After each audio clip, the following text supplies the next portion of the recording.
नियमित कर्जफेड करणाऱ्या शेतकऱ्यांना महाराष्ट्र सरकारने प्रोत्साहनपर अनुदान म्हणून फक्त 50,000 जाहीर केले आहे. नियमित कर्जफेड करणाऱ्या शेतकऱ्यावर सतत सरकार अन्याय करतं. 2017 मध्ये फक्त 25,000 दिले गेले.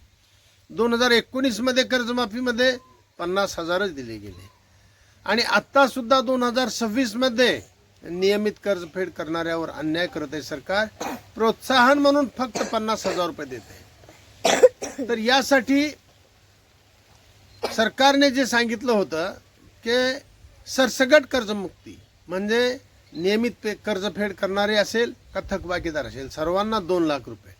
तर नियमित कर्जफेड करणाऱ्या शेतकऱ्यांना थकबाकीदार शेतकऱ्यांच्या बरोबर 2 लाख रुपये मिळाले पाहिजेत आणि प्रोत्साहन म्हणून सरकारने वर 50,000 रुपये द्यावे अशी प्रमुख मागणी घेऊन लातूर जिल्ह्यामधून शेतकऱ्यांच्यासाठी काम करणाऱ्या सर्व शेतकरी संघटनांना एकत्र घेऊन आम्ही छत्रपती शिवाजी महाराज चौक लांबजना येथे भव्य असे रास्ता रोकोचे आयोजन केलेले आहे आणि सकाळी 11 वाजता दिनांक 23 ऑगस्ट रोजी सकाळी 11 वाजता हा रास्ता रोको होणार आहे.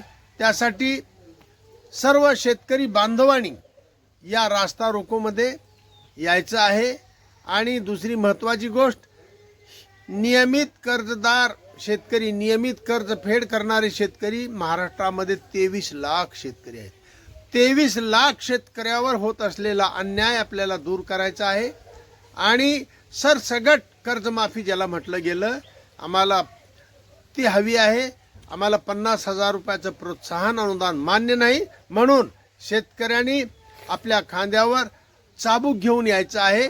कारण चाबकाचे फटके हे दाखवून द्यायचं सरकारला की तुम्ही जर आमचं ऐकलं नाही, आमची रास्त मागणी तुम्ही जर मान्य केली नाही तर येत्या काळामध्ये चाबकाचे फटके ओढल्याशिवाय आम्ही स्वस्थ बसणार नाही.